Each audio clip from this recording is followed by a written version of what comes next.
Hey everyone, Logan here from Zippy's Card Corner. In today's video, we're going to be diving into sort of an analysis of a video that was posted last night by Rudy from Alpha Investments regarding the state of the market for Sword and Shield era sets and what, I think we can expect both from Sword and Shield and Scarlet and Violet, at least the early sets, over the next couple of weeks, couple of months.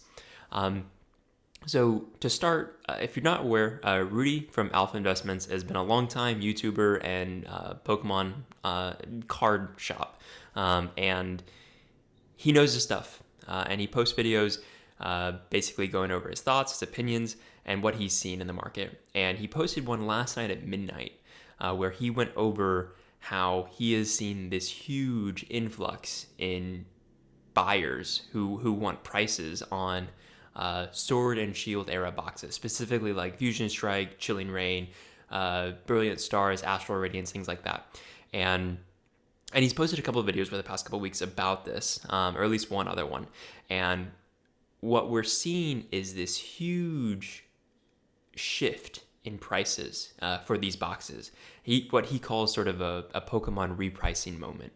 And so we're seeing, Fusion Strike has gone from about a $400 to $500 booster box a week ago to now being listed consistently and bought for around $700, and that price is rising very fast. And so we're seeing these huge movements. People are with large amounts of capital are buying a large amount of these boxes. It's driving prices. People are getting scared that they're missing out, and so we're just seeing the price continue to rise. And Rudy even mentioned that he wouldn't be surprised if Fusion Strike ends up eventually surpassing Evolving Skies as sort of the most valuable booster box in the Sword and Shield era, which is crazy to think, right? I think for so long, everyone has had, just this understanding that Evolving Skies was this untouchable set. It has all of these chase cards. The pull rates were so terrible. The artworks are so good. And it's just, a lot of valuable cards. But with Fusion Strike, we're now seeing it, I see it on TCG Player listed for $8, $9, $1,000. Whether they're bought, anytime soon remains to be seen. But we are seeing that. And so, I guess, what does this mean? So with these sets that are being, skyrocketed and bought out, I think it means that people are starting to realize the value of these sets, especially now that they're not being reprinted. Rudy mentioned in his videos that he's been mentioning it for a long time now, that these boxes are ones to be, bought and held and good investments. And, he's saying, I told you so. And so I think, who knows if the train has left the station for these boxes and whether or not they continue to rise, past, Fusion Strike being over 1,000, Brilliant Stars went up almost $100 overnight, from $300 to $400 a box now. And so whether or not we see these prices settle or continue to rise remains to be seen. But I think, you're in a lot more difficult of a decision than you were, a week, 2 weeks ago on whether or not you were going to invest in Sword and Shield. So anyways, Alpha Investments has paused all Sword and Shield Pokemon sales, and he mentioned even some older ones, X and Y, Sun and Moon, and is going to reassess in about 30 days. And then after that, we'll see, if he goes back to selling, or if prices are still, fluctuating as much as they have been over the past couple of days, he may continue to not sell. And I think he is a very influential person in this space, and I think we could see other online stores follow. And so it'll be real interesting to see if the prices adjust to that, or if they're affected at all. Who knows?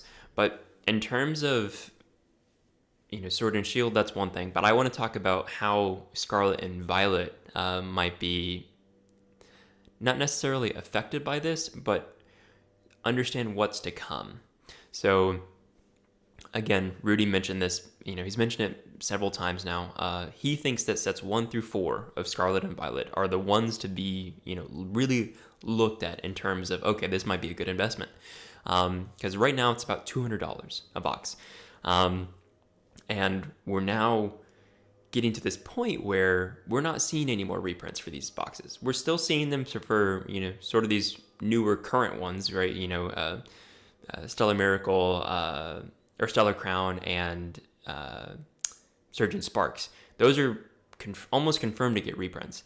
But these older ones, I think we're done. I think a lot of people are saying that we're done. And, again, some of this artwork in these sets is phenomenal. And so I think these might be sets to look at in terms of long-term investments. And, as Rudy mentioned, in his video, there was about 3 to 4 repricing moments a year. And so it might be a reason to start thinking about what will these repricing moments look like for these earlier Scarlet and Violet sets. We don't know. I don't know. This isn't investment advice, but I'm just stating what this huge online influential Pokemon store, card store, is saying. Like I said, he sells other cards too. He's done this for over a decade. He has a lot of experience. And so I would try to understand where he's coming from with this, and maybe start to reassess if some of these early Scarlet and Violet booster boxes are something that you think you could invest in, even though Pokemon is so overhyped, Pokemon is so overpriced. I don't think they're going to come down, especially these 1 through 4 sets. We're not getting reprint moments, and heck, even if we are, unfortunately, this Scarlet and Violet era is it's boomed, and I don't see it necessarily coming down to what we saw before the boom, right? I can't see, Surging Sparks hitting MSRP. And if it does, it's going to be MSRP. I don't see it going lower than MSRP, and like we were for a lot of these other earlier sets months ago. And so this pricing, I don't see it going down. And so as more and more of these newer sets start to fall out of the reprinting opportunity, I guess, these start to become the older sets. And so just putting my thoughts out there, I think just real interesting to see such a large online store, such a large online following basically halt Pokemon sales, and just understand that right now we're seeing huge fluctuations, and we could still continue to do that. And so I think, I wanted to share my thoughts. I think this is a really interesting moment because we're sort of in this weird cooling down space, or at least we were, with Journey Together. And Destiny Rivals is right around the corner, and Black and White is now is super hyped, but they were on sale for Pokemon Center for 5 hours. So there's sort of once we see Destin Rivals and Black and White sort of come out, and I think that will be a time to gauge where we are in the space. But it's also sort of a balance between these newer sets coming out, and then these older sets getting huge movement in the market. It's just a really interesting time. I'm not sure really what to expect, but I'm hoping that I'm hoping that that at the end of the day, these newer sets are at least printed a lot more. There's a lot more volume of them, so a lot more people can get their hands on some good product. But we'll see. Anyways, that's all I had for today. I just wanted to talk about it and give my thoughts and opinions and things like that. But thanks for watching. I appreciate it. If you like the video, go ahead and like the video.